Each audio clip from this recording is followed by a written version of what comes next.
Hey, what's going on, everybody? It's your boy, Just the Norm. This is my new channel, Just the Art. I hope you all have been enjoying the content so far. If you are a beginner getting into digital art, you definitely need to have an art tablet. Today's video will focus on a cheap art tablet, the Veikk A50, that I myself use, and I purchased it back in November 2020. It took a while to do a review about it, but I believe this review will hopefully help you understand the capabilities of a digital art tablet and why I think this one is the best for a beginner in 2021. If you find that this video is helpful, definitely hit that subscribe button. Click the notification bell so that way you're notified every time that I post new content. Let's get into it. Here is the Veikk A50, and this is the box that it comes in.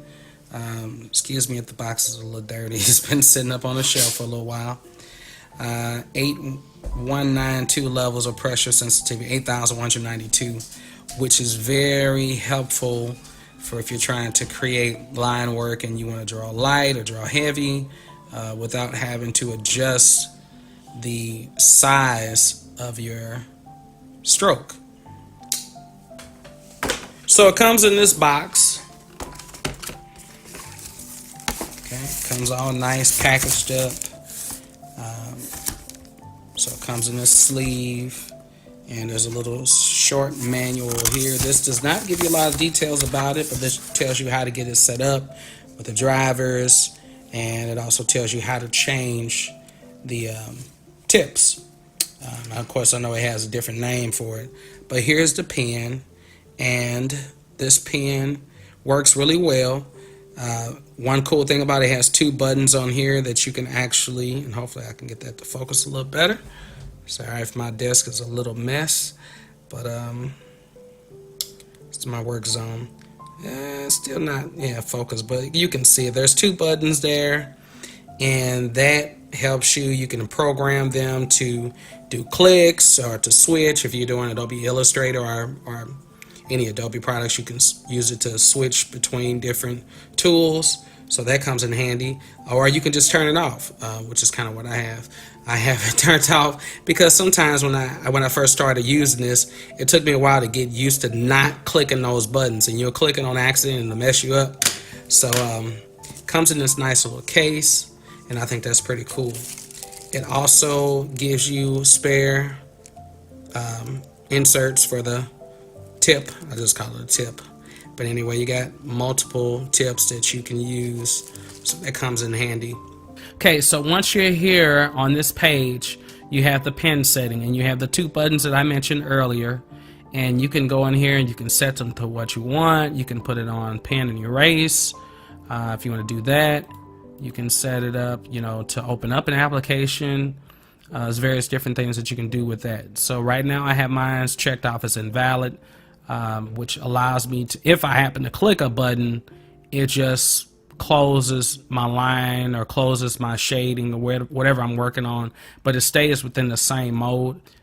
Over here you have your pen pressure. Your pen pressure works like this. You have an input and output. So basically input is how much you press on the pad, how much you put in, and how much will come out. So how much pressure you put on it and how much output you'll get. So you can test it by clicking on the tablet, and right now the way I have it, it's slightly above the center point. So it starts off about right here, which is even. Okay, so it just means that if you put this level input, you'll get this level output. If you put this level input, you'll get this level output. So that might be good if you're a person that has, like, you're heavy-handed and you're always pressing real hard on it like that, then you might want to lower it. And what that does is when you press hard, it'll allow you to get a lighter output, and then you can press even harder and then get that. If you're a person which is where I had it, where you're light-handed, you're trying to get that lightness going, then you might want to start here. So then when you press real light, it reacts, and that's what you want. You want it to press light and it reacts, and then as you press heavier, then you can get all the way up to the highest pressure point. Mapping works like this. If you're right-handed or left-handed, you can change it down here, and you can go in here and you can click on which monitor you want to use, or you can use all of it. I can put it on which is called monitor 1, or I can do it on a part of the screen, and I can specify like where I want it at. I can move it over. I can put, you know, top to left. So I mean, you can really customize this however you want. And then after you get to the mapping part, you can do the working area setting, where you can do all of the tablet, you know, so you can use the whole area, or if you want to adjust it, you can do part. And then you can take these and you can drag it where you want. But for now, I'm using the whole thing because I want to be able to use the whole tablet. All right, the next mode is the function, and the function area is awesome because you can program these keys that are on the tablet to do what you want them to do. So there's 8 hotkeys. Right now I have the first key set to F5. I have this one right under its space, and then this is set to K2 is set to I. So the I, if you press I, that allows you to get the eyedropper tool, so the way I can choose a color that I'm trying to sample. I got space. K4 is V. V is a shortcut to go to the selector tool, and then I have Control C is to copy, Control Z is to undo, Control V is to paste, and Control S is to save. And let me tell you, sometimes I forgot these keys are on here. I don't even really use them like I should, but it might make life a little easier, you know, if I did use that. But so you can adjust these however you want them to be. You know, you can find out, you know, which codes you can use, and you can add them in there and customize it so to make it fit whatever you want it to do. For the touch top, you know, you can have it zoom in, you can have it zoom out.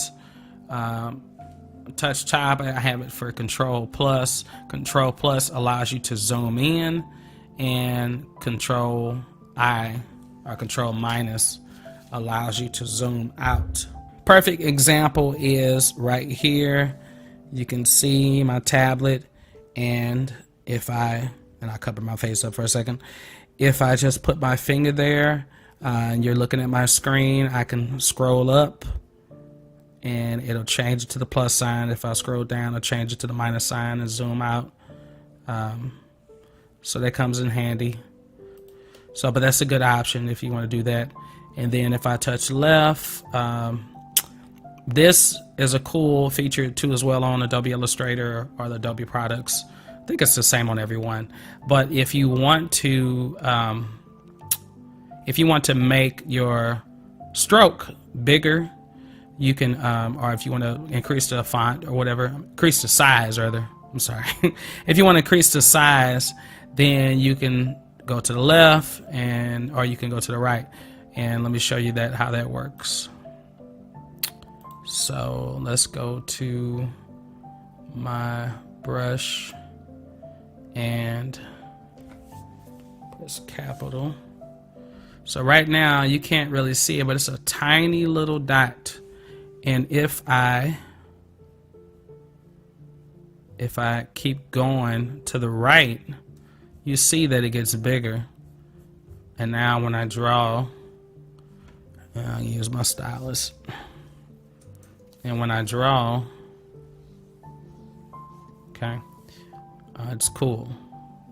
Now, automatically, this is not touch sensitivity, so you need to adjust it so you can have a calligraphy brush made with the pressure sensitivity option within Adobe Illustrator. Control Z that. All right, and once again, like I used my keyboard, I could have used it right there because I don't ever remember which one it is. So here are those steps, and then there's one more thing I want to show you on this, and I'm not really trying to get into Illustrator because this is not about Illustrator today. So you got the touch, you set that up, and then you got the About Us. So you can check, make sure your versions are up to date. You can do diagnostic tools if you're having problems. You can contact Veikk. So if you're a beginning artist, this is something that you definitely want to get. Doing it with the mouse or doing it with the pen tool on the computer is great. You can get the job done, but if you have a tablet, you can get so much creative and, you know, and save so much time with it. So definitely check out the Veikk A50. If you are interested in purchasing it, I have a link description for my Amazon affiliate account. It is an affiliate account, affiliate link, so it doesn't cost anything for you to use. I mean, it's not going to change the price or anything like that, but by you using this link and going and purchasing that, and even if you don't want to purchase that, maybe you want to purchase something else through Amazon, whatever you purchase through that link will help me out tremendously. I am still growing my YouTube. I have 2 channels, so I'm trying to work both of them. I have my Just the Norm channel, my music channel, and then I have my Just the Art channel. So I'm trying to grow both of them. And anything that you do can help. So by watching and commenting and sharing the videos and subscribing, you would definitely help me out. And if you click those links and you go buy something or buy this tablet if you need it, that definitely will benefit me by giving me a small commission from that sale. Well, I hope this review helped you. If you need more information about the tablet, definitely comment below. If you are interested in Adobe Illustrator tutorials, definitely check this playlist right here. Until next time, take care.